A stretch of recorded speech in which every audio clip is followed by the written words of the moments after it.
This this intro this intro is already very funny to me. Tatarigoroshi-hen, the shortest scenario. Man, curse, or coincidence? How are the conjectures inside you solidifying? I look forward to whether those conjectures will waver or become a cornerstone in this scenario. The difficulty is the worst. You will probably not even be able to make conjectures.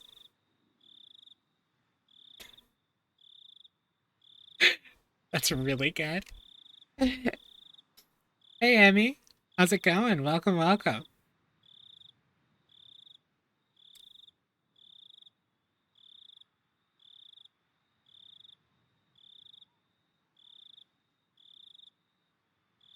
Ryukishi really said, good fucking luck, bro.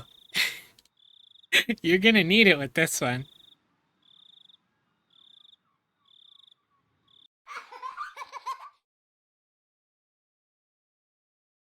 He's like, you're not figuring out shit. The snake in the well was happy, for it did not care what was outside the well. The snake in the well was happy, for it had naught to do with what happened outside the well. And you were happy too, for you did not know what happened outside the well. Frederica Byrne Castell.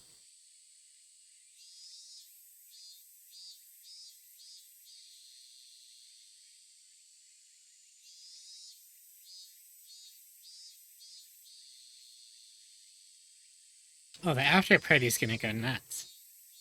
It was a very humid day. Not even a slight breeze was blowing. It had been an unpleasant summer, one that wasn't only hot, but swelteringly slow. There were various articles of clothing hung out to dry in the messy apartment windows, but the lack of wind evoked an impression far removed from coolness. In fact, it felt more oppressive.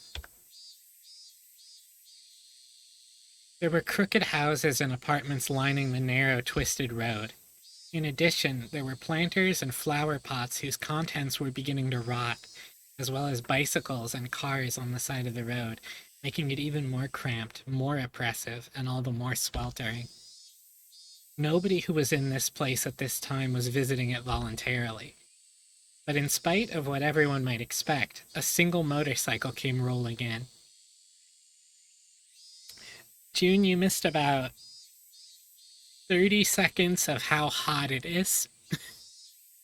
We just started. And the intro message being like, this one is so hard you're not gonna figure out anything. The lone motorcycle, which couldn't be called neat, even as flattery, pulled up to a two-story apartment complex and stopped there. A man, fairly old and wrinkled, stepped off. When the housewife hanging out the laundry noticed him, she called out, well, hello there. It's quite hot again today, isn't it? You got that right. I feel like I'm gonna boil out here. Oh, right, landlord. I didn't think that'd be the first thing you said. Oh, sorry. The fluorescent lights, right? I completely forgot. No, not that. Don't you smell it? There's a terrible smell about. I've been smelling it since this morning. Wait, what's this? It reeks.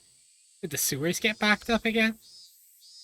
Do something about it, landlord. I've had to keep my nose plugged all day long. This is how you should talk to your landlord, by the way.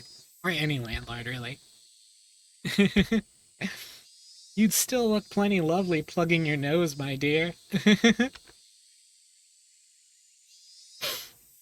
The way Ryukishi writes his men is just... There was an unhygienic drainage channel running behind the apartment. The lattice from which it flowed was stuffed with branches and fallen leaves, and when filth got caught up in them, it created an awful stench in the summertime. Did you tell the municipal office about it? The drain will end up buried at this rate. Well, yikes. It's completely blocked. Yeah, it'll start to back up if you poke it with a stick. The man crossed the fence over the drainage channel and picked up the filthy drawing pole sitting nearby. He must have planned to stick it into the drain and clear it out. Ah, wait, landlord, stop that. If you mix it all strange, if you do that, it will smell terrible. It smells if it's clogged, and it smells if it's mixed. Which should I choose? He shoved the drawing pole into the filth in the lattice. Of course, it did nothing to help the accumulation of waste. Ugh, it's a dead cat. This is the health center's job. Cats and dogs smell awful when they die. A bamboo pole's not going to do much good. Garbage bags, old clothes, they throw all kinds of stuff in there. And is that a duck I see? Well, of course it stinks. Nerve of some people. The drainage channel was already unsanitary. What was a little more garbage at this point? The stream of such imprudent people was never ending, and now this channel had turned into a garbage dump. I think this is a metaphor. When he poked the pile of old clothes floating in the sewage, a black cloud of smoke floated out in the water. The two of them grimaced at the terribly bizarre and repulsive sight. Ugh, they've got maggots, eh? Someone must have thrown kitchen waste in. What? Landlord? What's that? What? Just more garbage. Landlord, that's... Eh? Eh? Ah!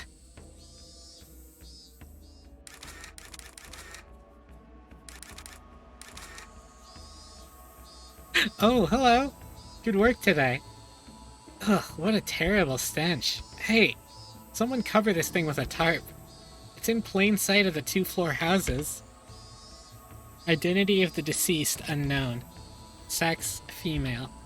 Age estimated to be late 20s or early 30s. Time of death about 2 or 3 days ago. She was probably abandoned after death. Naked, too? Figuring out who she is will be rough. Contact the community division and ask if anyone's gone missing. They probably weighed her down so she'd sink. Then the weights came off and she floated to the top. But why in a drainage sewer of all things? Would have been better under an overpass or in the mountains, you know? And it would have been outside our jurisdiction, right? But it looks like they never wanted to hide the corpse at all. Did they do it so that she would be found? As a warning or something? The slice in her stomach definitely wasn't from a fish eating her. Oh, a slice in her stomach, huh? She was cut open and her insides were dragged out. They really made a show out of killing her. Doesn't the Chinese mafia do these sorts of traditional punishments? Bro, you're in Hinamizawa. What do you... Ask Shige-san if in Section 4 if he had any trouble with the Yakuza. On it, sir. Still, what a terrible way to go. Hey, don't her innards poking out like that look sorta like the salad soba you can get in Kyoto? Maybe if you stuck chopsticks in, noodles would pop out. See? Ugh. Please, give me a break. Her intestines were pulled out and her ears and nose cut off. That's definitely not how I want to go. Her fingers are in a bad state, too. There are long nails stuck in all of them on both hands. What kind of torture was this, anyway? Higurashi, when they cry. Well, I don't think that was a corpse we've heard about before. Do you think cops really talk about bodies like that when they find them?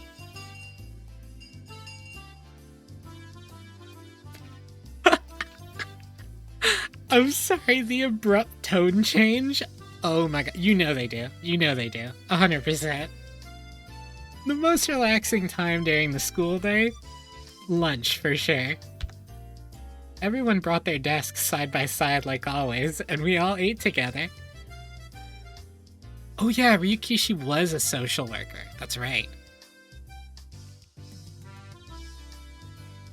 Oh my. Mion-san, if I may say, your lunch looks quite appetizing today. There are so many different things. It's wonderful. Sadako and Rika-chan looked at Mion's lunch, shouting gladly. Let's have a look. Whoa! I just packed in some leftovers from last night.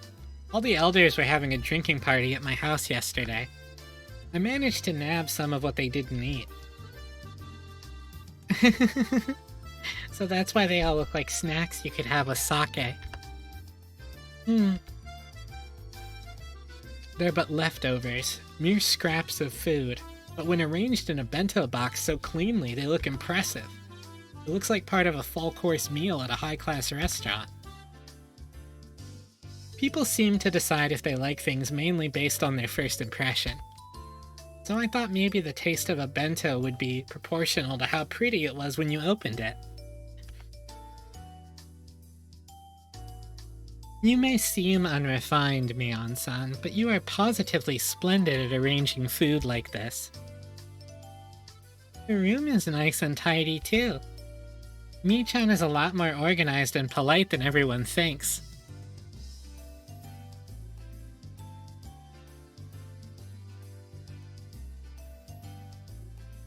It's all the same once it's in your stomach.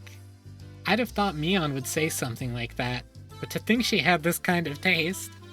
Wow, this chapter starts out with Keiichi being like, wow, Mion is actually kind of fancy and feminine sometimes, isn't she? You can't judge a book by its cover. Mion was careful in everything she did. She never misstepped, faltered, or messed up. I see. She is our club president, after all. Yours is nothing to scoff at either, Rena. Your crab kamaboko flower is very pretty. You know, Rena, your lunch always has, like, an art to it. Like, it has rabbit-shaped apple slices and carrot flowers and stuff. Rena's bento wasn't all about taste. It was like, like she always puts her heart into it or something. It wasn't just good, it made your insides all nice and warm. Thanks. It's not quite as good as Mi-chan's, but I wanted to make it really cute. How? Cooking isn't about skill, it's about love. In that sense, I don't even come up to your feet. Love, huh? Yeah. Just from looking at her bento, I could definitely feel that Rena puts her heart and soul into making it. That's what her bento was like. The taste isn't all that counts for a bento. How it looks also matters. I suppose we must learn from this too. So, let's see Sadako and Rika-chan's up-and-coming bento. Whoa! Ta-da! Ho-ho-ho-ho! Yesterday our neighbor shared some meat with us, so we ended up grilling it for our bento. These ones too. They had such an impact. They were bursting at the seams with grilled meat. At a glance, it was too impactful for a girl's bento, but when you thought about eating with all your friends, it brought more than enough color to the table.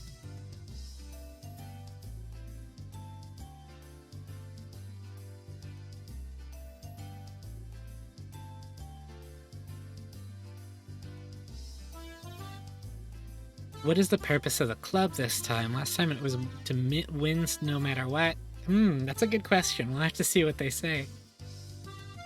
Oh gosh, what's up? Wow. At first, it didn't look like the kind of crude bento that a jock would eat, but there are so many different things in here. Like boiled spinach and soy sauce and stewed hijiki. Rika-chan, you're really good at this kind of unaffected cooking, huh? Yep. I think Rika-chan will make a great wife when she grows up. I have a tight hold on my future husband. Bro, the shit that Rika says. A husband for Rika-chan, huh? At first, that sounded appealing. It did, but I felt like a married life with her would be anything but normal. Rika's great. My favorite character changes like every 2 minutes, because I just love this series so much. But really, everyone was amazing. They were all so young, and yet they're all capable of cooking for themselves. I would sort of cook whenever I was camping with my family, but making lunch every day was a level I definitely couldn't reach. I could only really cook in my spare time. When I thought about it like that, it really made everyone stand out. Frankly, I respected them. Huh? I feel like maybe this doesn't only apply to other people? Come to think of it, this morning, when I was eating breakfast half asleep, I think my mom was saying something really important.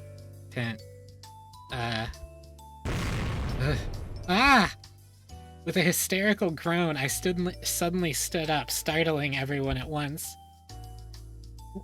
What's wrong? Wrong?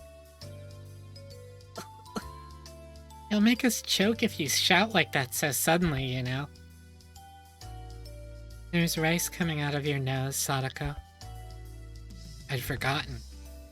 All the stuff about cooking for yourself, it applied to me, too. Keiji, bro, what is wrong with you?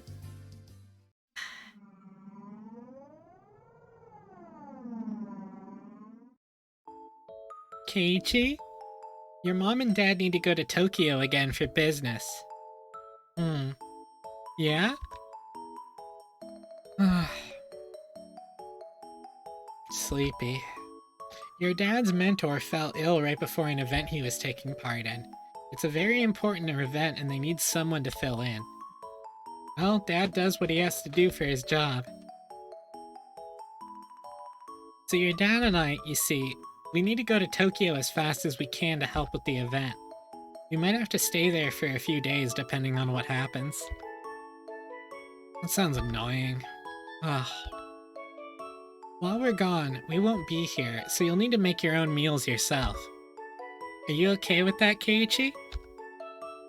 I'll be fine. Humans can do anything when they're desperate. Is that so? That's a relief. You can at least cook rice, right? And you can make miso soup as well. Then you can just buy some side dishes and you'll have a meal. Meal? Yeah. I can cook rice with my camping kit. Never used a rice cooker before. Only ever made instant miso soup that you make in a pot of boiling water, too. Well, I'll think of something. If you can cook for yourself, then you don't need much money, do you? No eating out, it's too expensive. You're at the age where you should learn about cooking and personal finances now, after all. Yep. I'll get by. No, I won't! What was I thinking? I was half asleep and I made such crazy empty promises, like the ability to cook rice. Just like manga characters always do at times like these, I bent over backwards and scratched furiously at my head. H-kun, your parents sure have it rough. Anyway, you need to keep things in order while they're gone. Yeah, the horror soundbite flashback for the fact that he's gonna have to cook his own meals is so good. Anyway, food. My parents aren't here. I have to make it all myself, you know? This is a huge emergency. Should you not simply give up and cook for yourself? Keiichi-san, did you not make a fabulous curry dish for the curry party previously? Listen here. My mom taught me how to cook that curry when we camped, and it's the best I can do. I can't eat curry 3 meals a day. I mean, it's just junk food in the first place. There's no nutritional balance whatsoever, and it's just completely... stupid. Shh. Mion and Sadako put their hands over my mouth. So it seems to be picking up after the festival? No, the festival will still take place. CL is here. It's true. A moment later, the door rattled open, and Chie-sensei, a known curry maniac, suddenly poked her head in. That same curry event didn't happen in this loop, but they did have a curry party. You can never start a loop past the festival, so true. Did I just hear somebody bad-mouthing curry? No, we didn't say anything. Everyone's faces went totally white and they all shook their heads in denial. Our eyes rolled over the classroom. Their stare wasn't just a teacher's ordinary stare. Is that so? Must have been the wind. Chie-sensei gave one more look around the classroom, then closed the door and went back to the teacher's lounge. I may have been shouting, but for her to hear it all the way across the hall in the teacher's lounge, that teacher is terrifying.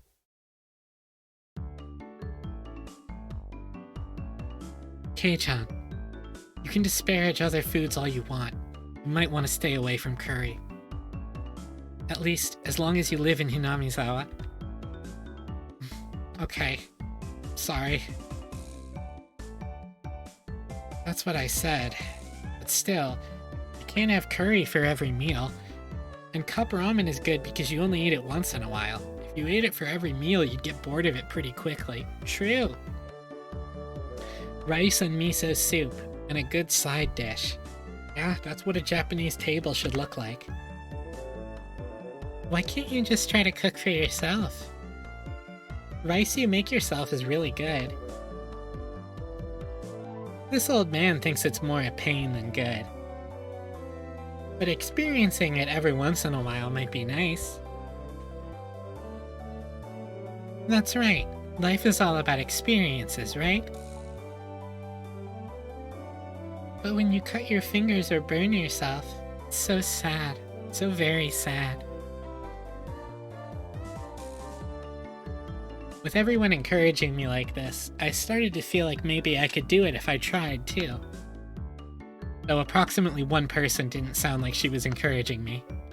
Cooking is a skill I'll have to learn at some point since I want to live on my own one day. Maybe learning now wouldn't be so bad. I'm pretty uneasy about it, but you're right. If I don't understand how to cook a few things around here, then I won't be in good shape the next time our club does a cooking showdown. Yo, Toby Keith FGC, thank you so much for the 15 months. How's it going, homie?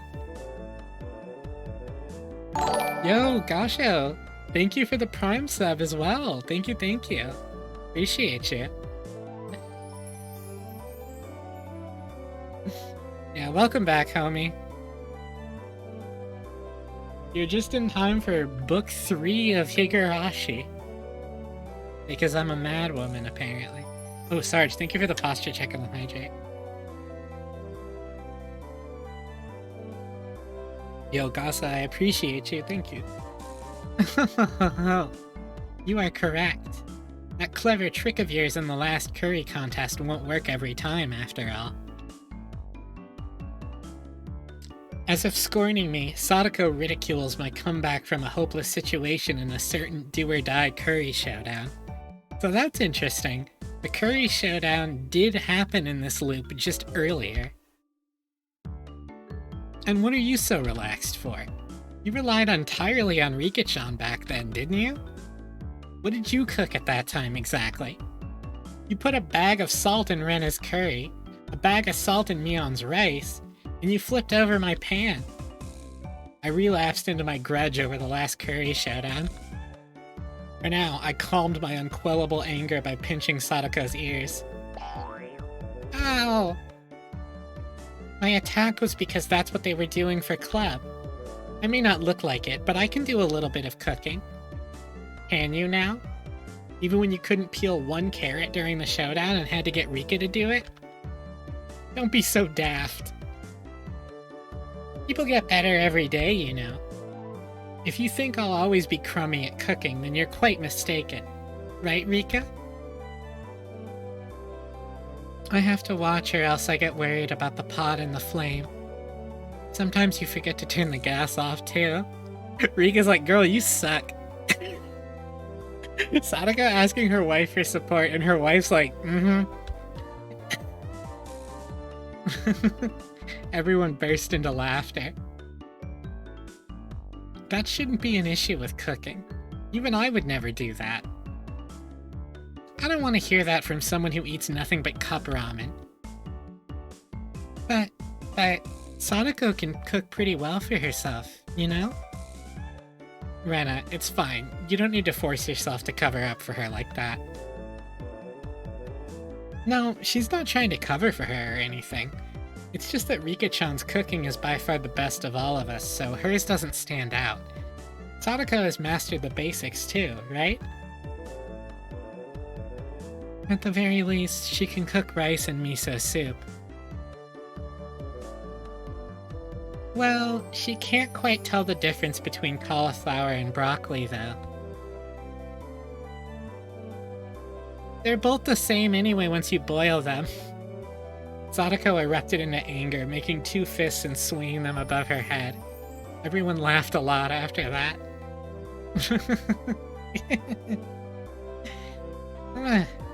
The others don't matter. I cannot stand being laughed at by you, Keiichi-san. Yes, perhaps I do lag behind everyone else in terms of cooking skill. But at least I'm confident I never lose to you, Sadako. Not to you, at least. What was that? You have the gall to say you're confident? That's what's daft here. I might not seem like a good cook, but I take turns with Rika, you know. I can cook just fine for myself, thank you. Yeah, she made the tofu stuff last time. That went good. I mean, it might have gone good if they had had the chance to eat it. You know. I see. Good for you for being able to cook. Oh my god, he hit her with a tilde. I'll buy some candy for you as a present later. I patted Sadako on the head while I made fun of her. Sadako seemed to know I was making fun of her too, since her face went bright red very quickly and steam started to pour out like she was a kettle. Ugh, you don't believe me, do you? Anyway, I can cook far better than you can, Keiichi-san. I see. Then if you can tell me the difference between cauliflower and broccoli, I'll believe you. Bro, you don't know how to use a rice cooker. Come on, let's hear it. The green one is broccoli. Or, no, the yellow one. Cauliflower is red, blue, green. Sadako's colorblind, I think. Come on now. What color is broccoli? It's not red, blue, green like a television. Come on, say it.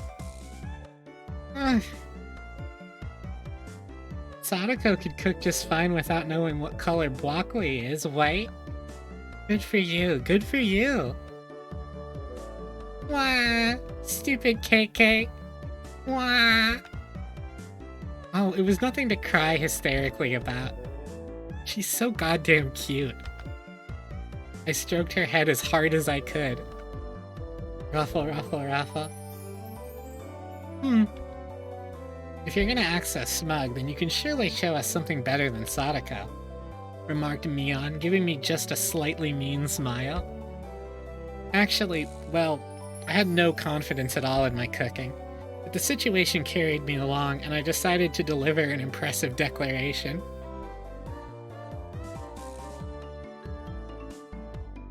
Just you wait. Tonight I will make the best darn meal you've ever seen. I'll even make a little too much and pack it for lunch tomorrow. You'll be so surprised you'll fall over. That sounds like fun. I can't wait for lunchtime tomorrow. Rika-chan patted me on the head. Her words of can't wait sounded so transparent. Rena is excited too. I promise I won't laugh no matter what you make. Alright, so, maybe I'll go all out on my bento tomorrow too. Then let's do this. Let's have a bento showdown tomorrow. As a club activity, of course. And we'll throw in a punishment game too.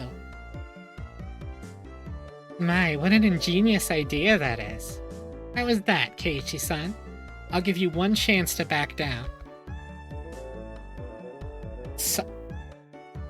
Bro, that typo, they invented a new character. That says Sayoko. Sadako wiped her tears and snarled at me, as if this was her chance to turn things around. See you later, Jack. Maybe this is bad? I feel like maybe the conversation is getting pretty out of hand. Oh, if I apologize, now's my chance? I love that the second something goes slightly wrong for Keiichi, he's like, oh shit. But what came out of Maibara Keiichi's mouth was a statement so reckless it frightened even me. Yeah, you're on. My bento tomorrow will knock you right out of your shoes. Whoa. Everyone raised their voices in surprise at my bold, confident reply. Ugh, now I've done it. What have I done? I'm so irresponsible. So, Mion-san, what sort of fantastic punishment game will we have to play if we lose? Sadako grinned fearlessly, as if to say it was already decided I'd be playing said fantastic punishment game.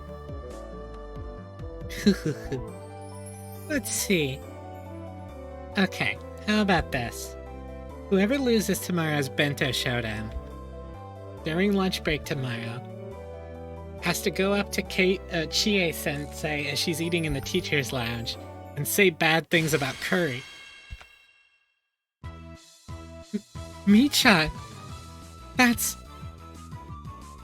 How terrifying. Everyone went pale and gasped at how truly terrifying the punishment game was. Chie-sensei is such a maniac about curry that she'd risk her life for it. And to go up to her and start saying bad things about curry? I mean, they made Mion get fucking TOD'd by the principal in that other episode. What kind of fate would await us? Just trying to imagine it was scary. And as everyone looked blankly amazed at the terrifying punishment game, Rika-chan spoke. Tomorrow's contest will be decided by skill. Rena and Mion and Sadako. Everyone nodded deeply in agreement. Although Keiichi-san's problem might be his own dinner tonight, rather than tomorrow's bento.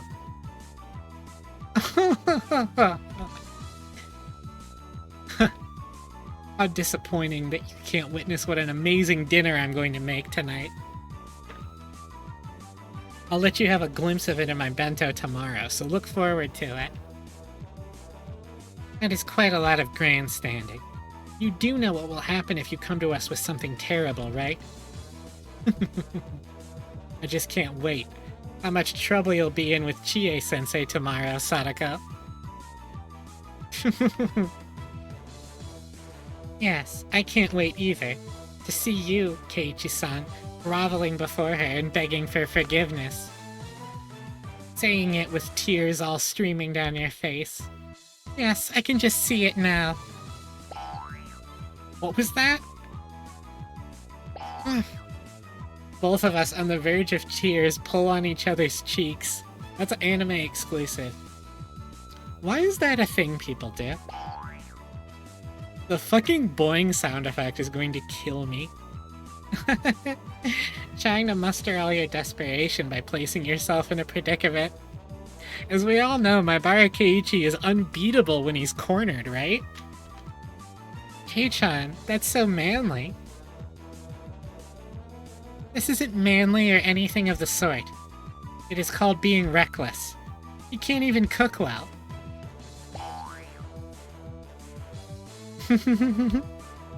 Rena believes in you. I'm looking forward to your wonderful bento. I'm looking forward very much to seeing Keiichi tomorrow as well. Their expectant gazes were painful. I was just trying to tease Sadako a little. How did it come to this? Yeah. You better look forward to it. Ugh. Ow. How am I able to say such reckless things? I'm being so unreasonable. What the heck is gonna happen to my dinner? And the bento showdown tomorrow. No, more importantly, if they make me say bad things about curry to Chie-sensei's face, what'll happen to me? The extreme contrast between my outward bravado and my internal screaming continued as the hot and humid June afternoon dragged on. I mean, well, see, here's the thing, Iris. It did work out for him pretty okay in Tatarigoroshi-hen. Him being cornered didn't work out too well for him in Onikakushi-hen. I mean, I guess he was pretty strong. He killed 2 people. But, you know, that entire day, up until school was over, the whole time, my meal tonight and my bento tomorrow were the only things on my mind. Now that I thought about it, it made Mom seem amazing for planning 3 meals every day of the year. Not very much, Zanji. Some people found a body in a storm drain all Watanagashi'd up, and then it immediately cut to the game club, agreeing to have a bento contest tomorrow. Eiichi doesn't know how to have a rice cooker, his parents are out of town, he's gotta cook his own meals. I've complained before about having the same meal in a row once in a while, but now that I know how rude that was... More importantly, what am I gonna do about the punishment game tomorrow? And besides that, what am I gonna eat tonight? I love how quickly Keiichi self-reflects. He's like, oh no, I've been forced to make my own food once. I should apologize to my mother. H-kun? H-kun? Huh? Oh, sorry. I was just thinking about stuff. About what to make tonight? Or about the bento showdown tomorrow? Ugh. She hit the mark and I couldn't find anything to say. And my facial expression made obvious the fact that she'd hit the mark. For tomorrow's showdown, I think that if you do your best to make a bento, you'll be fine. There's nothing superior to a bento you tried really hard to make all by yourself. Tomorrow's showdown is one thing, but what about dinner tonight? I might suddenly get food poisoning. I couldn't make any more bluffs. I exaggeratedly drooped my shoulders and heaved a sigh from the bottom of my gut. Rena laughed in a shrill way when she saw me do that. Keiichi-kun, you don't have any confidence in your cooking at all, do you? So I've been found out. Ugh. If it looks like you can't do it no matter how hard you try, you can always give Rena a call. Really? But only if you try really hard first, okay? You can't rely on others without first struggling yourself.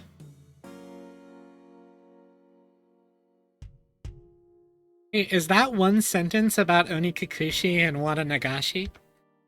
Rena seemed naive, but sometimes she was instructive. She didn't just spoil people unconditionally. Rena always seemed like an adult at these moments. If I absolutely can't do it, I'll call you. Though the chances are extremely high. Go for it! Yay!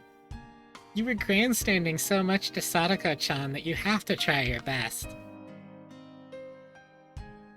She's a very good friend. I love my Rena. Hey, about Sadako. How good is she at cooking? She's at least better than you. I was so direct. It hit me pretty hard. You were making fun of her a lot, too. Maybe you should have to struggle just a little bit, huh? Rena, you're pretty mean. Rena's so based. Rena isn't all cute. All cute. Now that I'd provoked Sadako that much, I couldn't just make some crummy bento. Ugh. Can't believe how loose-lipped I am. Okay, bye. Good luck. On the cooking. Show everyone that you can do it if you really try. Why did she say that like an Undertale character? She said that shit like Onion Song. Me calling for help when I've struggled a little bit. I'm being nailed in each of my finger joints by a ghost. Yeah. I waved my hand absently in response. Leaving me with words of encouragement and a few pieces of super beginner advice, Rena disappeared past the trees. Higurashi, when they cry.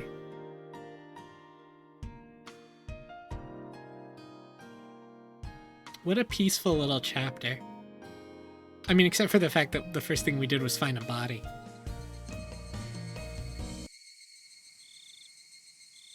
Bro. Or what?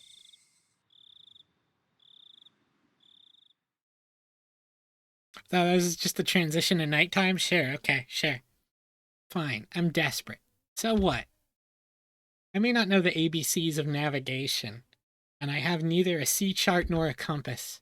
But still, one idiot is taking on the ocean of the great cooking age alone. Keiichi, what are you talking about?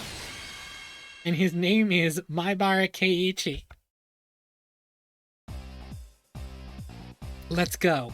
Time to cook. My enthusiasm is peerless. If energy and recklessness was all it took, I could take over the world. However, there are plenty of things in the world that can't be achieved with resolution alone. And cooking was probably the top contender.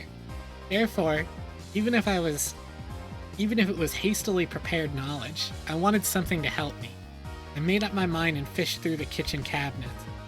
I was on the hunt for a cookbook. My mom should have a few of them. For a complete amateur like me, the first thing I needed was information. Just like he who would cross the oceans needed a compass. For me, a cookbook was absolutely indispensable. Oh, here's one. Its worn-out, wrinkled cover made it feel somehow reliable. Okay, as long as I've got this. Well, it's easier to give it a shot than think about it, right? Anyone can concoct the taste of a gourmet chef as long as they have a cookbook. Cookbooks are great.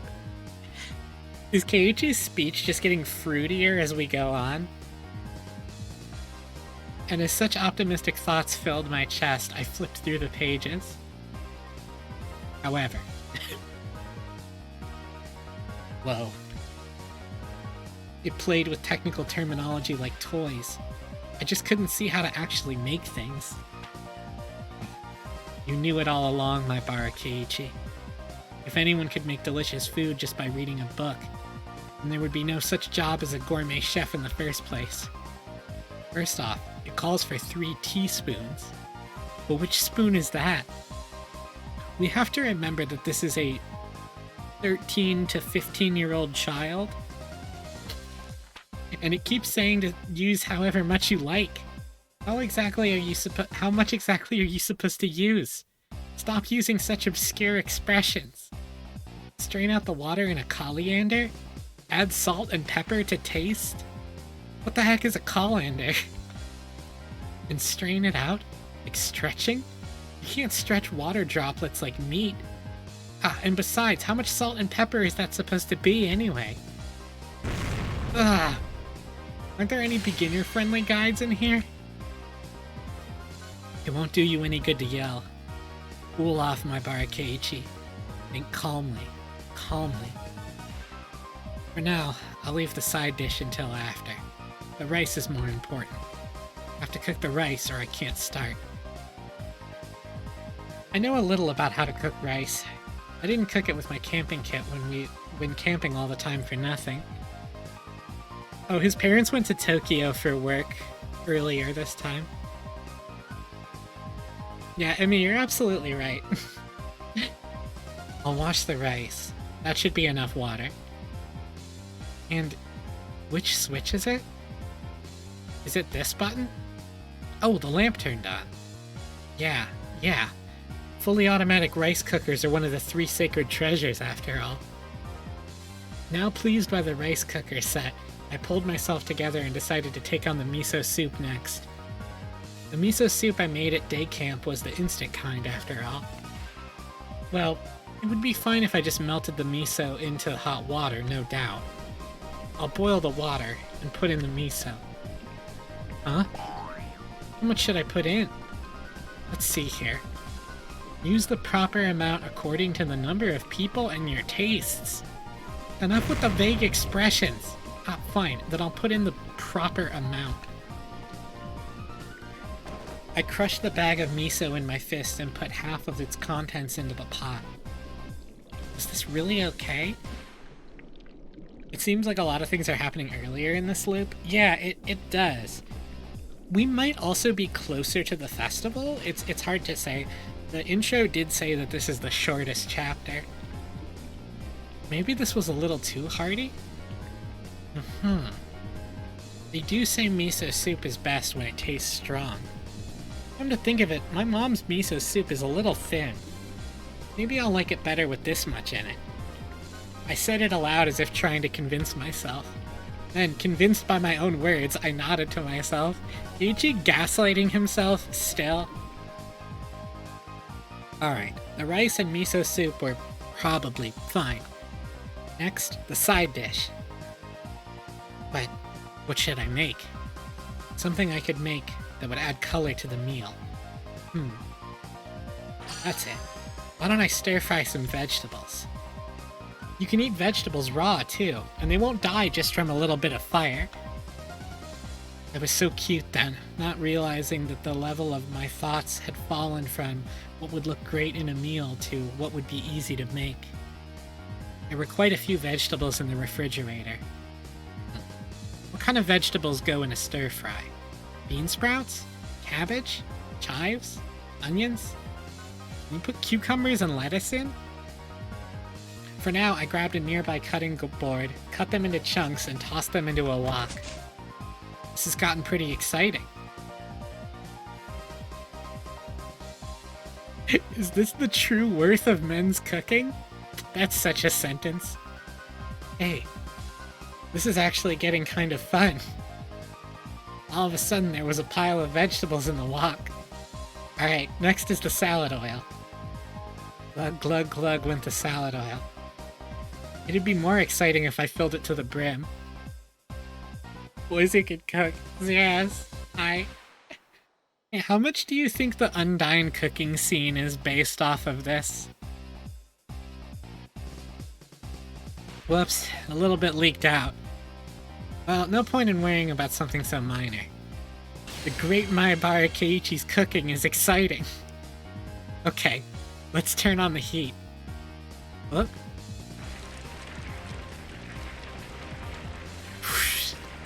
The salad oil filling to the wok to the brim caught fire, and the flames reached up to the sky. Amazing! Maybe I can be an Iron Chef too. What if I'm really good at cooking with fire? Yo, welcome, games! So the first game is whoever has the best bento for lunch tomorrow, and Keiichi is cooking because his parents went out of town early this loop. Those words were spoken by delusion. I was saying something outrageously careless. When the words came out, they sort of convinced me.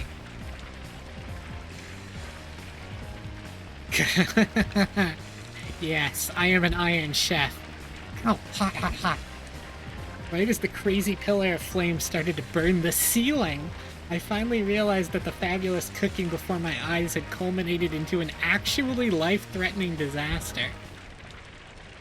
Wait, what? Could I have been doing something insane? The force of the flame grew stronger and stronger.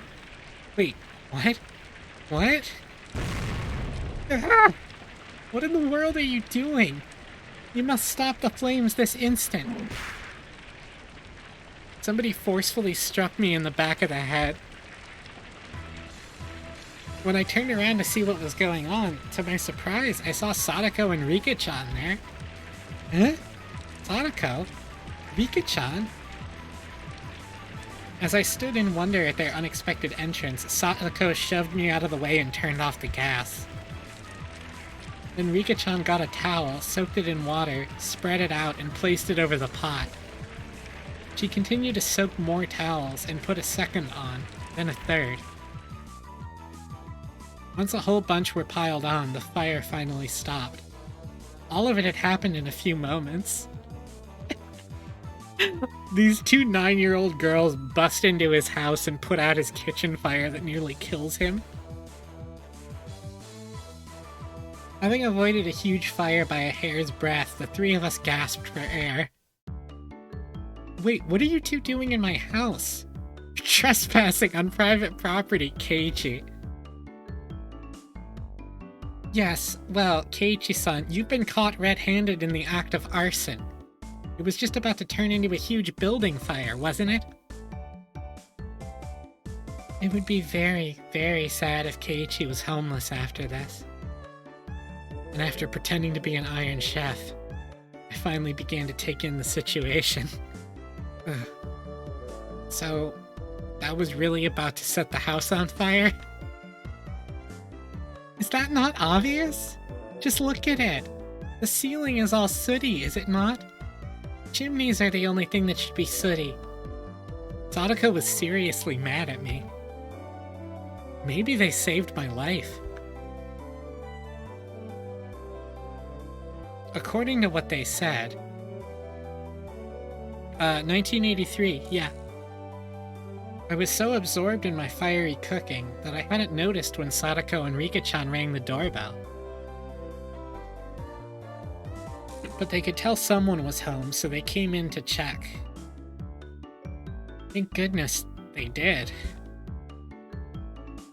It was probably like a Japanese term that they localized to Iron Chef. Also, it could have just been an anachronistic reference, that's true.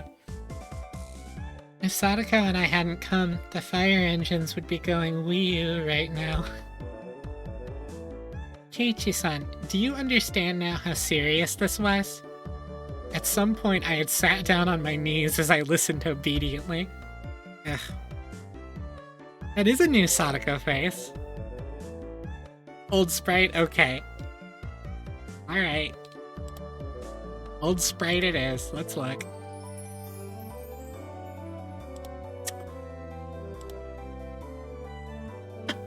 Sadako is very disappointed in you. This frame is so we are going to beat you to death.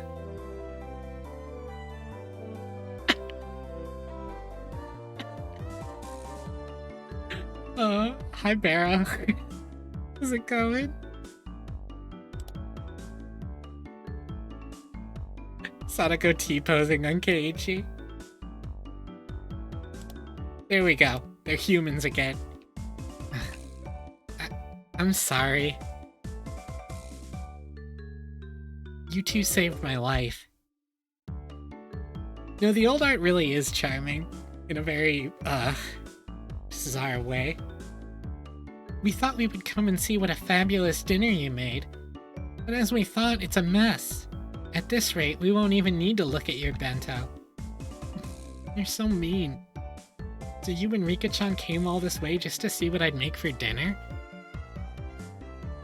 Us being mean saved your house and your life. Is that not something to take to heart?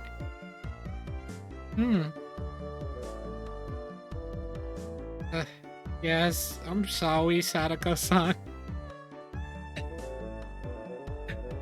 Bro oscillates from having so much pride to zero dignity. I love that about Keiichi. At this point, having shown them such a disaster, I couldn't exactly make any more bluffs. I'd completely surrendered. And yet you tried really hard on the curry. Where did the Keiichi-san from back then go? Jeez. I had all our underclassmen help me then, and I just borrowed entire pots from the other teams. I didn't really cook anything. Oh, I forgot that they didn't know that. Yeah, they made references to the curry competition. Keiichi-san, you cheated? Jeez. You might have been doing what our club usually does, but that was terrible. You all cheated! Pouring salt into the other team's pot seemed far more terrible to me. But Sadako was in control right now, so I couldn't respond. I obediently hang my head to her.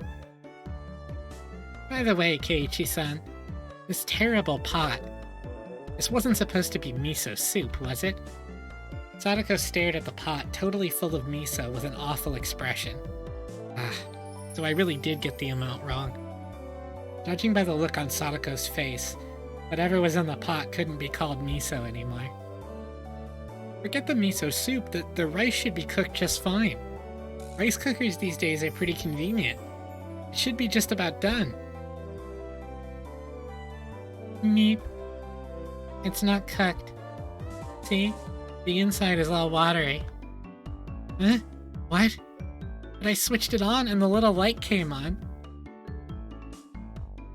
Keiichi-san, the button you pushed was the timer button.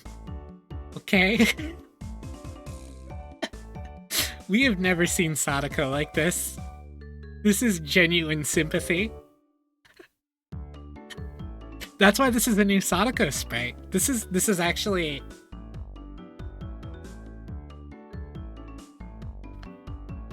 It's set for breakfast, so it won't turn on until tomorrow morning. So then what? In the end, I don't have a side dish or miso soup, or even rice. I couldn't make anything myself? It serves you right. So, have you finally realized your place? Come, admit it. Say it. I, Maibara Keiichi, am all bark and a much crummier cook than Hojo Sadako-san. I'm a terrible person and a crummier cook than Sadako. I beg your forgiveness. So this is the Sadako chapter, huh? Well, I will say that if you saw the tweet, Tatarigoroshi-hen does have Sadako on the cover. I fainted in agony. Rika-chan pat my head, satisfied at the sight, and Sadako laughed loudly in triumph. I've completely lost. In the end, I talked big, but couldn't make a single dish adequately. At this rate, I'll go without dinner. And tomorrow morning, no breakfast, and no bento for lunch either. I didn't know how many days it would be before my parents returned, but at this rate, without a doubt, I'll starve to death. Me. Of course, I'll have no bento tomorrow either. Me. And I'm sure to get the punishment game tomorrow. Me. Rika-chan kept on patting my head with a smile on her face that couldn't possibly get any bigger. Hi, Lilybat, you're not that late. Sadako, completely appalled at how unsightly I looked, heaved a heavy sigh. Welcome, Lily. You haven't missed too much. Adult men are just so pathetic, aren't they? Sadako, he's like 14 or 13 or something. Come on. Please, move yourself out of the way. As I sobbed like a girl, Sadako, displeased, brushed me aside, dumped the remains of the miso soup into the sink tidy, and then began to rinse out the pot. Don't worry about it, Sadako. I can at least clean up after my own mess. I couldn't have Sadako clean up the cooking utensils I'd made a mess of. But when I tried to stop her, Rika-chan pulled on my clothes. Keiichi, you can just be silent and watch. She grinned as she said it. Be quiet and watch? What are you saying, Rika-chan? She meant just what she said. Keiichi-san, just be quiet and leave this to me. Sadako turned around and declared, seemingly bothered, as if to say that amateurs should keep their hands off. Her annoyed expression was a little scary. Leave what to you? Sadako didn't answer, Instead, she spun back around and began to rifle through the pots in the refrigerator. Hey, wait, don't mess with them too much. If you turn the place inside out, my mom might get mad at me later. Would you just be quiet already? Men aren't supposed to enter the kitchen. Sadako, like, men do not belong in the kitchen. Rika. Aye, sir. Sadako snapped her fingers, and Rika-chan got on her tiptoes, grabbed me by the back of my neck, and started dragging me away. Ah.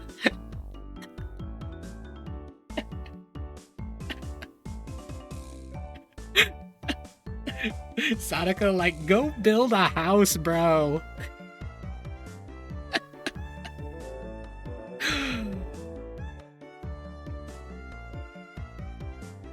There's this TikTok I really like,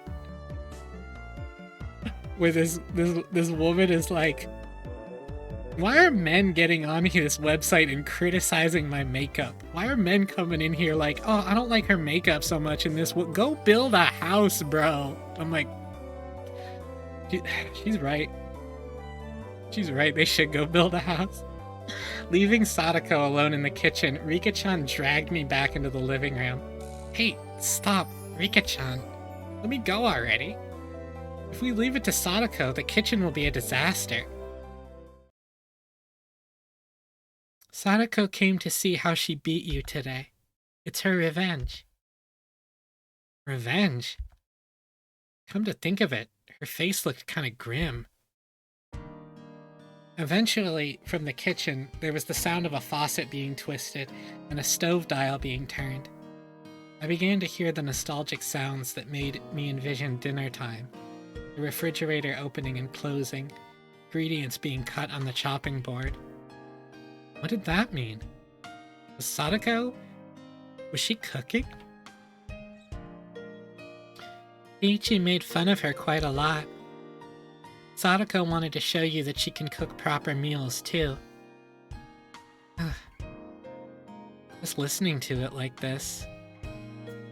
There haven't been any sounds of blood spilling, or bursting, or explosions. At this point, at least, she had proven she was a more skillful cook than me. In the cooking showdown with Hojo Sadako versus Maibara Keiichi, it looked like victory had already been decided. Yeah, she made their meal. I never got a chance to eat it, but she did cook it. I recalled Sadako's slightly annoyed expression from before.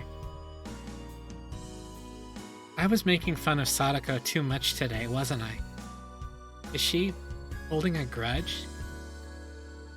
We were just provoking each other with our usual back and forth. But I also think I maybe overdid it.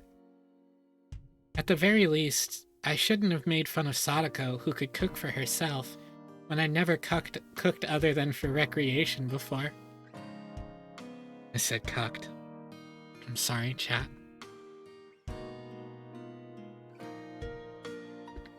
Sadako isn't holding very much of a grudge. But she came all this way to my house and pushed her way in. She's gotta be mad. I quietly took a peek into the kitchen. She definitely looked different than the usual bird-brained Sadako. Her eyes were sharp and her movements were brisk, to the point where it was a little scary. Then she must have noticed me, because she turned around and shot me an annoyed glare. I cringed in fear and hastily pulled my head back out. She's mad. She's totally mad. How will she take revenge on me? That's just Sadako being serious because she doesn't want to fail. She isn't angry or anything. How can you say she isn't angry? I've never seen Sadako be this frightening. Keiichi-san, I can hear that, you know. Sorry. I jumped at Sadako's angry outburst and faced towards the kitchen. I felt exactly like a kid who had done something bad and got called to the teacher's lounge. Where do you keep the miso? The refrigerator is so big I don't see any of it anywhere. I'm sorry. The miso is... It's on the middle shelf in the fridge, at the back left of the lower rack. What is this? You need to close the miso package after you finish with it. It's getting the insides of the refrigerator dirty, isn't it? Ugh, I'm sorry. Before I can look for something to wipe it with, Sadako wiped it off with a wet dish towel. I swear, how are men so bad at cleaning up after themselves? I shudder to think that you'll become an adult like this. Ugh. I couldn't talk back to Sadako today. The only thing I could do was obediently lower my head and apologize. Hey, Keiichi's apologizing in Chapter 1. That's gotta be a good thing, right? As Sadako nitpicked and I apologized, a good smell began to fill the kitchen. This is how you prepare the miso for the soup. You scoop out a little with the ladle and break it up with chopsticks. It's important to add a little at a time and keep tasting it. Dumping the entire thing into the pot is absolutely outrageous. Ugh, I'm sorry. I never paid attention in home ec class. You're pathetic, I swear. Men. Ugh. I cowered at her annoyed-sounding muttering. But looking at her like this, she seemed quite good at cooking. It had just been overshadowed by Rena and Rika-chan's artistic abilities. Sadako's skills were clearly enough to get passing marks. Hey, if you have time to zone out like that, then you can go set the table.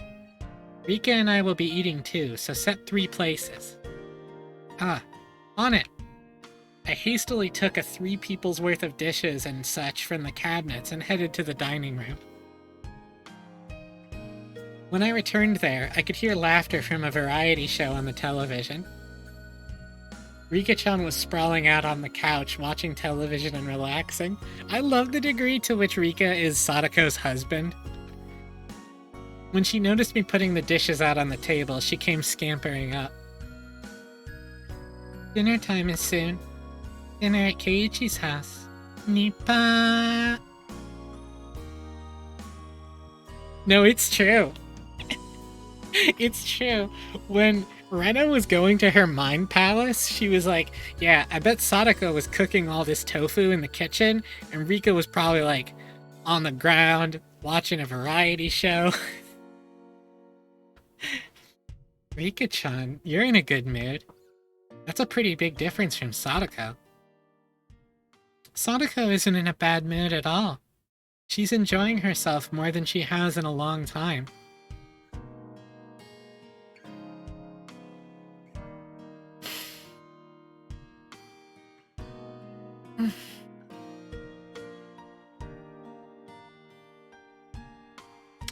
Sorry, sometimes Higurashi lines hit me like an absolute truck, and also I injected estrogen into myself today. Thank you for the posture check and the hydrate games. Rika watching football with the drink hats. Hey, it's Monday, girls. Enjoying herself? Seriously? She's like how she was when her Nini was with her. It really has been a long time since I've seen Sadako look like she's having so much fun. Nini? What the heck is Nini? Is it a sound cats make? Nini means brother. Sadako's older brother. Sadako's older brother? He's named Satoshi. Haven't you heard his name before? Satoshi. Ojo Satoshi? Maybe I have, maybe I haven't. At least, he didn't go to our school. Satoshi, huh? Sadako's older brother. That's the first time I've heard of him. She had a brother, huh? I didn't know that. She does have one. Saying that, Rika-chan grinned even more brightly and went, Nipa again. She does have one.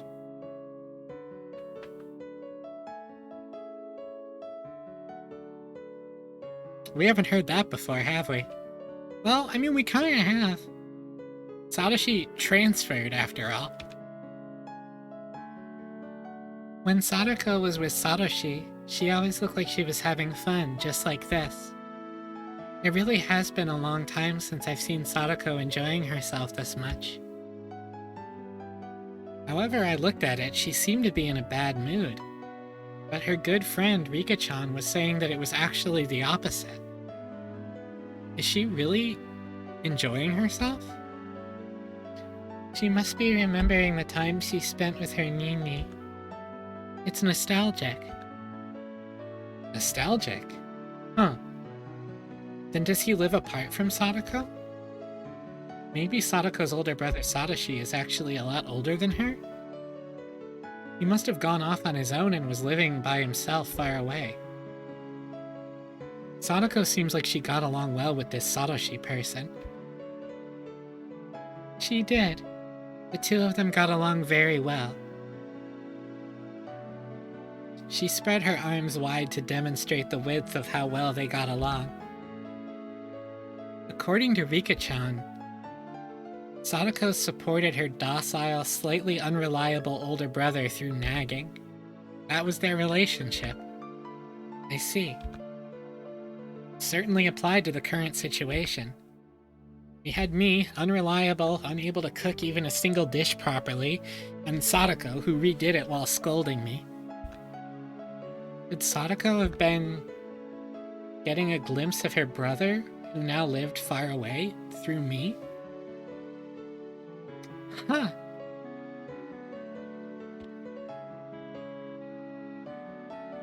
So she would always nitpick whatever Satoshi did. But she firmly supported him, and they got along well. Today, she was the one.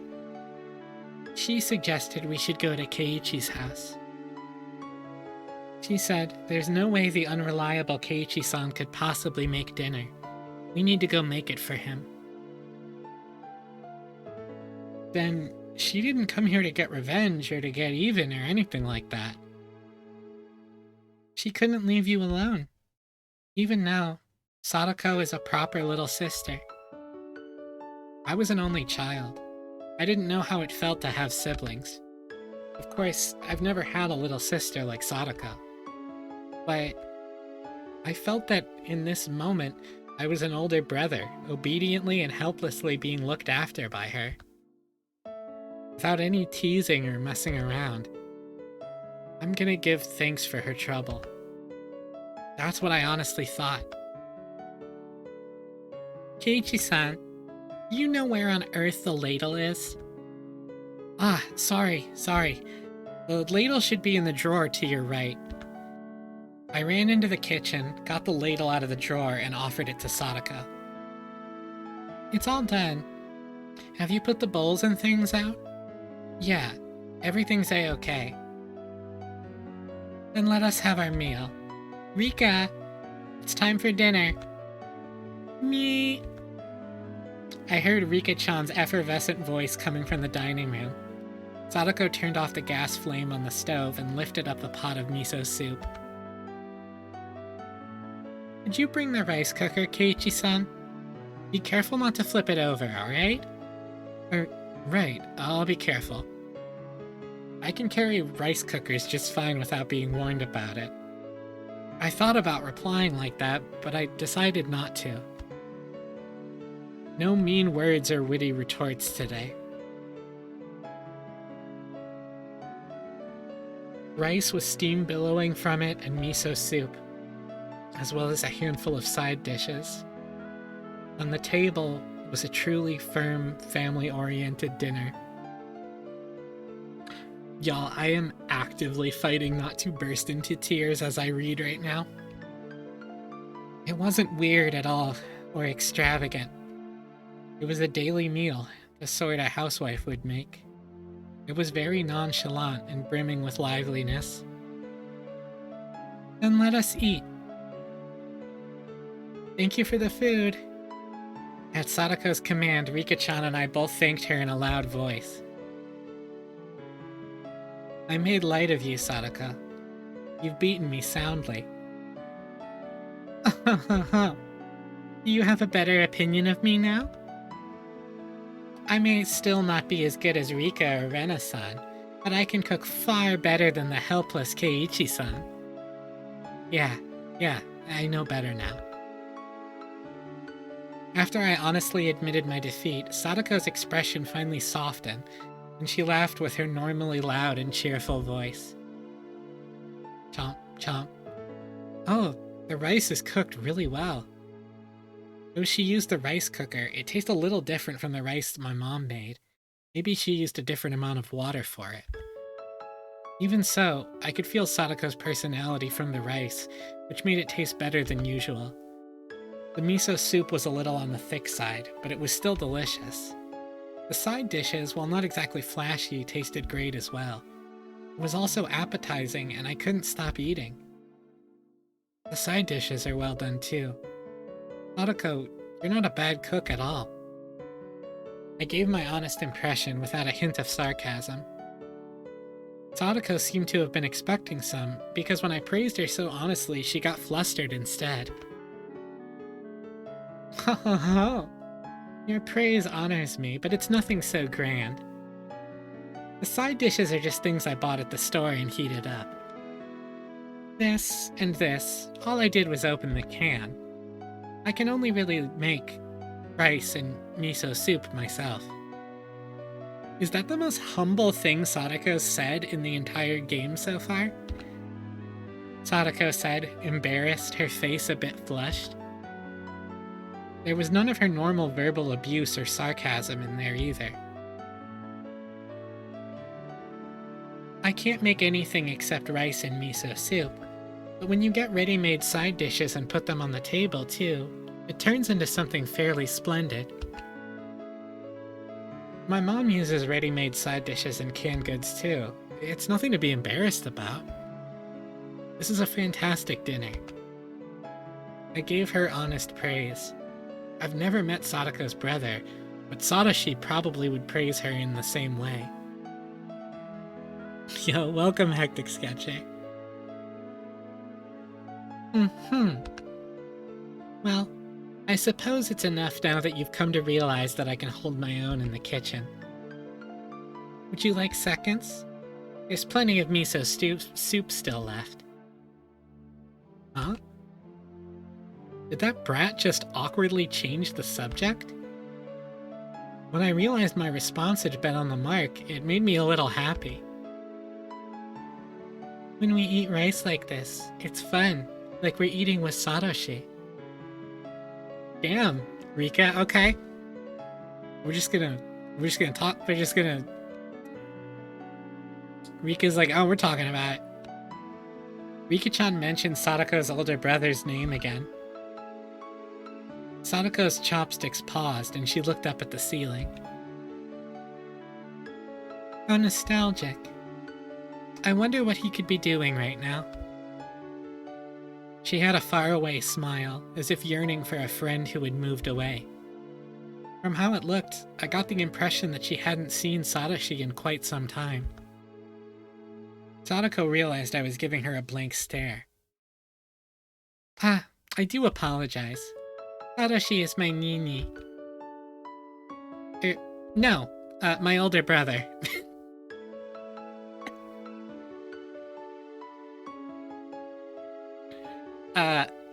Go translates Nini as big brother, and it makes me wanna... I don't like it. Okay. I see. Keiichi's like, word. That's cool.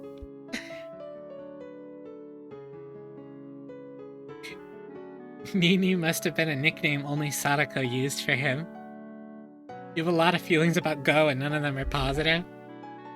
That's not true. There's good AMVs that people made out of it. It was funny to see her hastily deny it. I was rather surprised that a person with such few living skills had the ability to run away. Well, I'm sure he'll pack up shop at some point and return out of the blue. Oh.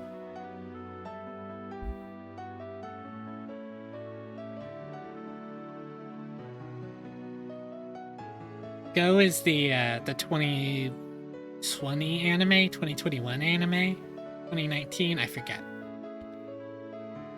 So he ran away.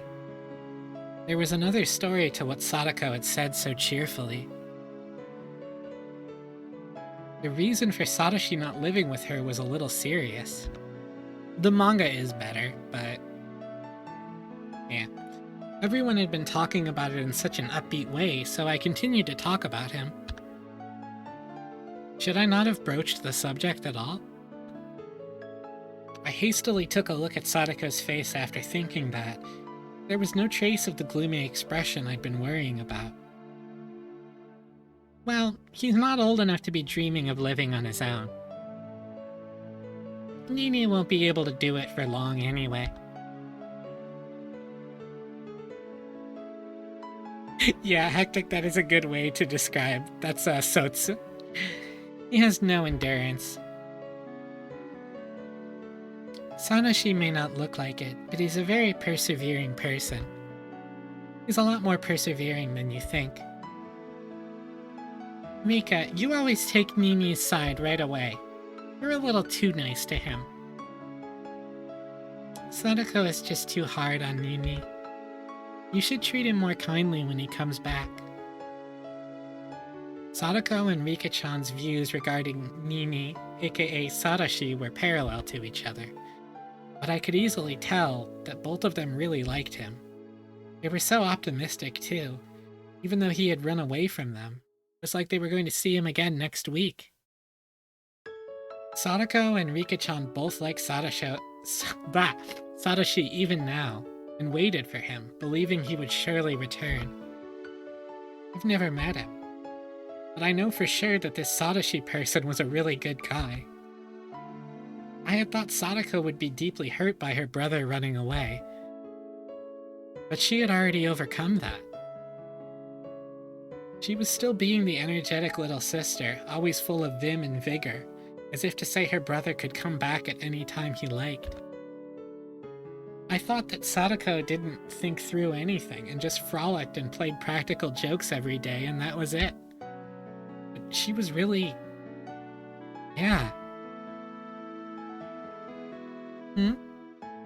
Why are you petting my head? I roughly rubbed a hand through Sadako's hair.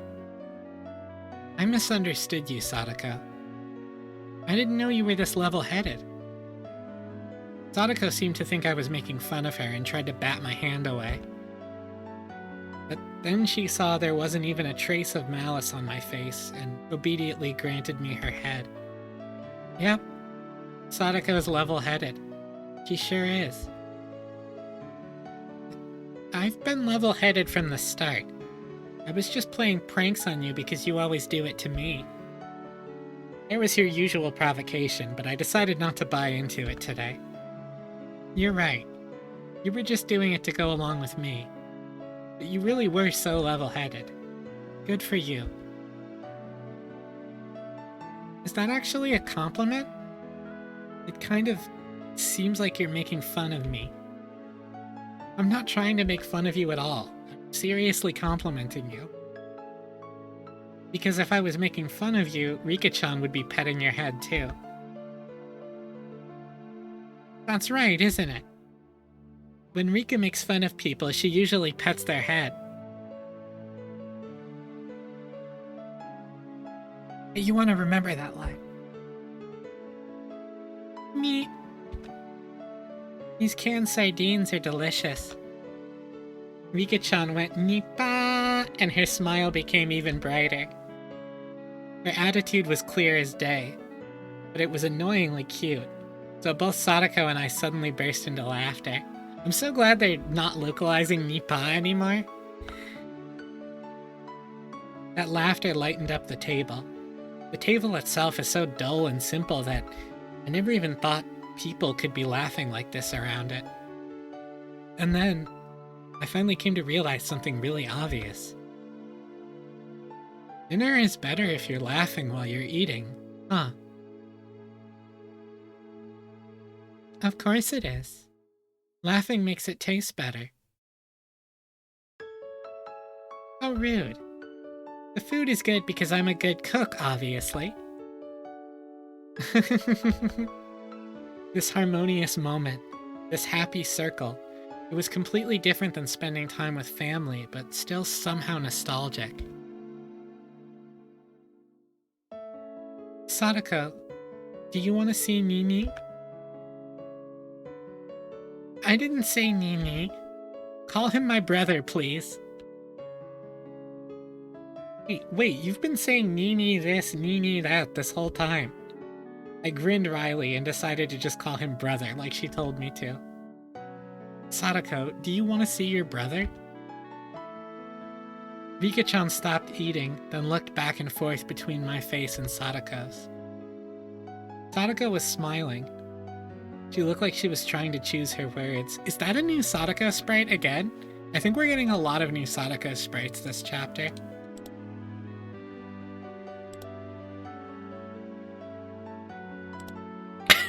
Yep, that's new. Oh, beautiful. Happy Sadako, real.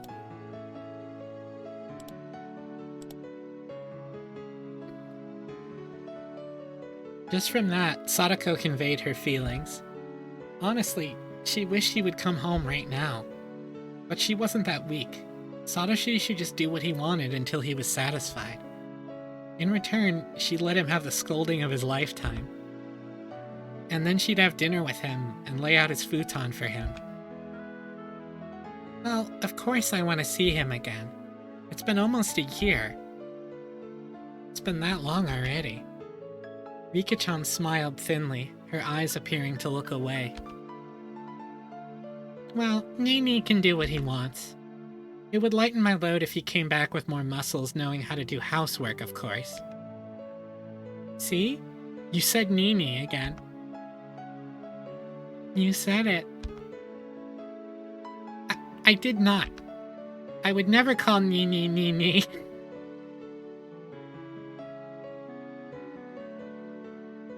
Things rapidly returned to the usual lively atmosphere of lunchtime at school.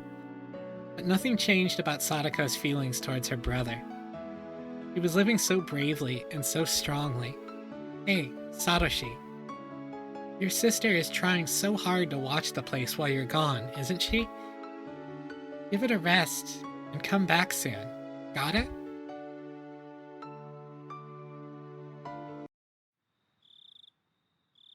That's very similar to how Keiichi has referred to himself in the past, you know, when he goes like, "Hey, Maibara Keiichi. Sadako, it's time to clean up or else we will get sleepy." It was when we were all watching TV while enjoying some tea after dinner. Rika-chan let out a big yawn and then spoke. Sadako and I both looked up at the clock and noticed how late it had gotten. No, perhaps we both realized it already. We just didn't want this warm moment to end. Doesn't that mean that the looping starts much earlier than we start viewing it? It does. Maybe we didn't want to say anything. Oh, this will not do. I still haven't washed the dishes yet. Don't worry about it. I can do that much at least. You made a great dinner, so I can't let you do the dishes too. Are you sure you'll be alright? When people who are not used to it try and wash them, the soap could make the dishes slip out of their hands, you know. Jeez, she's turned into a perfect nagging little sister. It's charming and awkward. Emotions like that were all mixed up inside me. I gave her a vague, dry smile. Keiichi can at least wash dishes. If you break one and hurt yourself, I'll give you pettings at school tomorrow. Aww. Rika-chan yawned again, so wide you could see her molars. Is it really alright? Eiichi-san is pretty unreliable despite how he looks. Give me a break. Looks like Keiichi's approval ratings have plummeted in Sadako's mind. Don't worry. I'll clean those dishes up, no problem. So don't worry about it and go home. Actually, at this hour, I can't let you two go home by yourselves. I'll take you there. Let me find the key for my bike. Once you've taken us home, Keiichi-san will be the one going home by himself. You'll be in big trouble if you get lost on the roads at night and end up in Takatsudo. There's no houses or lights out there at all. I was trying to worry about them going home, but I didn't think they'd be worried about me getting lost. Am I really that unreliable? She really is being critical, but yeah, this feeling I have, it's not bad. So I ended up not needing to escort them. I saw off Sadako and Rika-chan to the gate. Thanks a lot for today. Thanks to you, I got a good cultural dinner. If Sadako hadn't come, Keiichi would be growling and yowling right now. Truly, it's really good that we came. They really saved me. I gave them another bow filled with gratitude. Oh, yes. I put the rice and side dishes into a container, so use that for your bento tomorrow. And for breakfast, you can eat some bread and jam.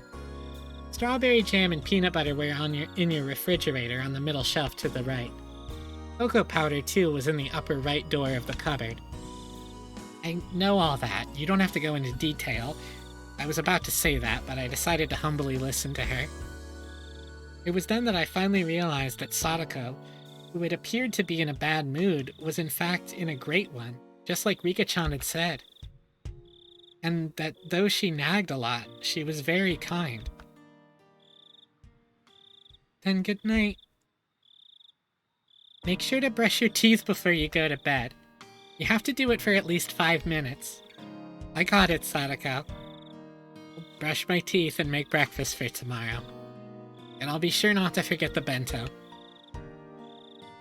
You need to wake up earlier than usual, or you won't be able to get your breakfast or bento ready, got it? If you like, I can give you a call a little earlier to wake you up instead of using your alarm clock. Aw, Sadako!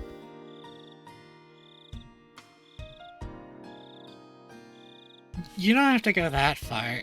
I'll set my alarm clock to wake me up a little early. Thanks for being so concerned about me. Sadako looked like she had more fault-finding to do. But she stopped, leaving me with a good night, got on her bike, and disappeared down the nighttime road. Rika-chan went to do the same, but then remembered something and came back. What's wrong, Rika-chan? Did you forget something? Keiichi, you get 100 points for today. Pachi, pachi, pachi, pachi. Rika-chan suddenly complimented me. She clapped her small hands. What was she on about? I didn't do anything worthy of praise, did I? I nearly burned down the house after all. Sadako probably felt like her Nini had come home. I think she was having a lot of fun. Once in a while, I want you to go along with Sadako's scolding in the future. Are you telling me to be like an older brother that she can scold, instead of Satoshi? Rika-chan didn't say anything. She just smiled and went all Nippa. This Satoshi person. He has such a great little sister, so what was he unhappy about?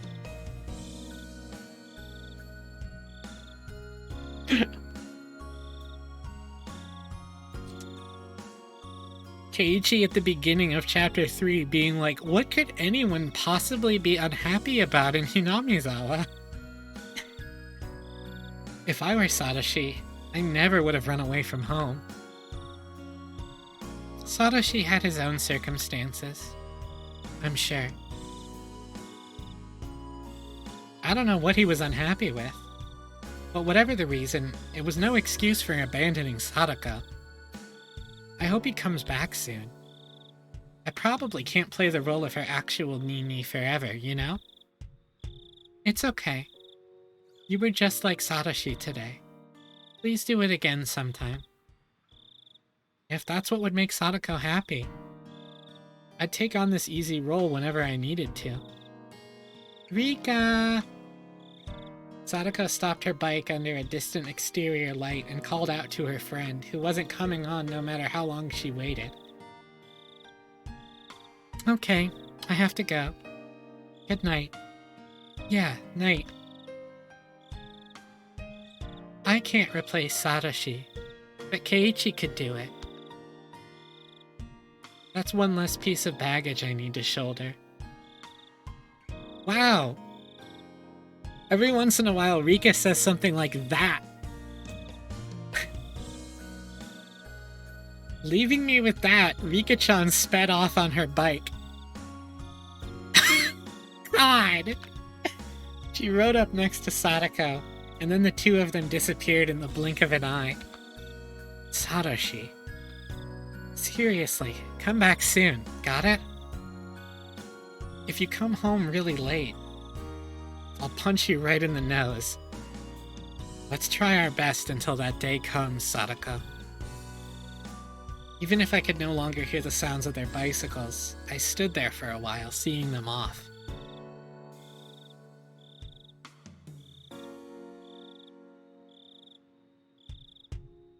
Higurashi, when they cry.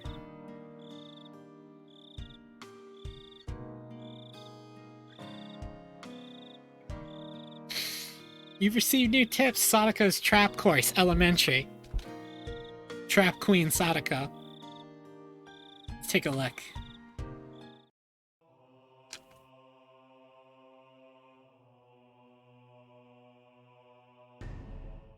The tips music being so sinister no matter what. I know one thing for sure. Sadako could fend off an entire army division by holing up in this mountain. I know all about it. Sadako was one of the Soviet military advisors that gave training on traps to that one country. Stop saying weird things. Somebody help me. How did it come to this? What traps did we fall for, and how did we fall for them? Neon was caught in a profusely thin pitfall she couldn't escape from, and only her head was poking above the ground. Rena's head was completely covered in by a tin bucket. She was squirming around in a vain attempt to remove it. Either of these really were funny, but that's where it ended. At least they had their feet on the ground. Kei-chan, what about you? Think you can get out of that? Hurry up and get out so you can save this old man. You're the one that should be breaking out and saving me, Mion. What do you expect me to do in this freaking bamboo mat? Keiichi dying in a glue trap. I was wrapped up in a bamboo mat and hanging 2 meters above the ground. Ugh, what was this trap and how did I fall into it? Huh? It was Sadako. This all started when they suggested that I was unfamiliar with nature, having grown up in the city, and proposed a little exploration on the mountain. Sadako is plus our testament. Rena doesn't really know how it is back there either. Rena might get lost. Oh. The mountain out back, huh? I played there a lot when I was little, but I haven't gone there for years. If you get lost out there, things can get pretty dangerous. You could leave the mountain to us. The whole thing is our playground. Isn't that right, Rika? Mew. Oh, I see. How reassuring. We'll defer to you two this time and have you be our tour guides. Wait, Cage-kun. The summer vacation guidebook says not to play on the mountain because you'll get lost. It isn't summer vacation yet, so it's alright. Ichi would be like Reka Kyo Kusanagi. I see it. We know the path, so there's no need to worry. The mountain has always been our playground, our backyard. We know all the secret paths and shortcuts. Yes, both Sadako and Rika-chan knew the path like the back of their hands. Thanks to them, we had our fresh air. We had our fill of fresh air, gorgeous views, and Mother Nature, with the likes of which you could never see in the village. But things got strange partway through. Oh, yes. Everyone, I have something to say. From here on, you must follow exactly where I go. Huh? What are you talking about all of a sudden? It would be safer to do as Sadako says. Oh my! Hey, Mi-chan, look at this! What is it? Should I pull it?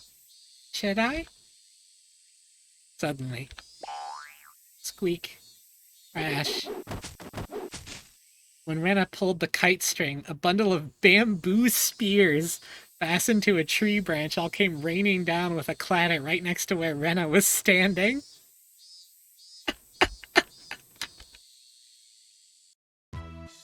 Wow! What is this?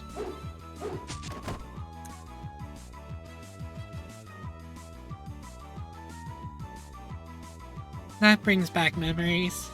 Sadako made this trap in the second semester of 2nd grade. That was a close one. The tips of the spears are covered in dog poop, so if one of them hurts you, the wound will start to fester. She made a punji pit? I mean, a... Jesus Christ!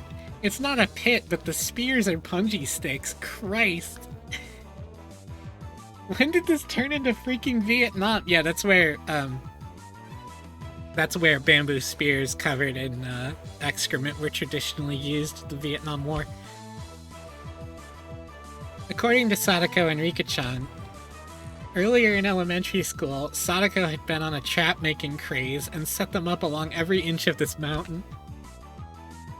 H-kun, maybe they didn't tell us not to go on the mountain because we'd get lost, but because it was dangerous?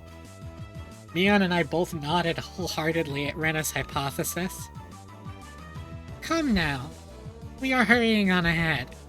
If we do not return soon, it will get dark.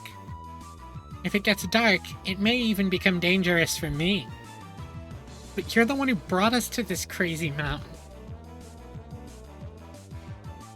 Why was an average, healthy Japanese boy like me being forced to deal with life-threatening booby traps? And then, the very moment Sadako and Rika-chan got just out of sight was when the three of us all got caught in nice little traps together. Someone get me out! I have to go to the bathroom. Never mind that. Somebody get the bucket off me. I can't see in front of me. How? Wait, Rena, don't struggle around so much. I can see your panties. How? You saw? You saw? Ichikun, you saw? How?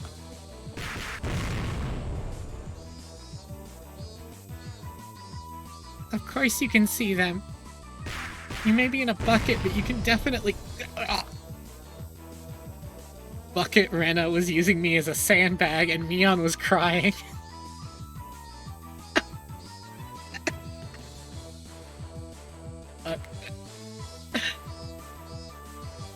You can't get out of the pitfall?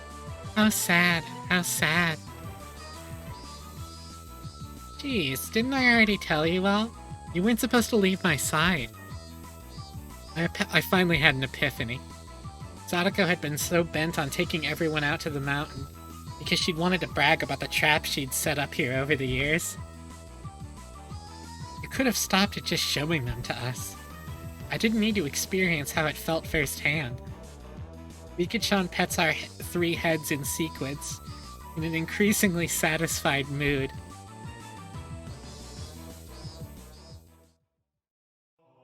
Rika's like, damn, that shit was funny, y'all. You got hurt physically. That's funny to me.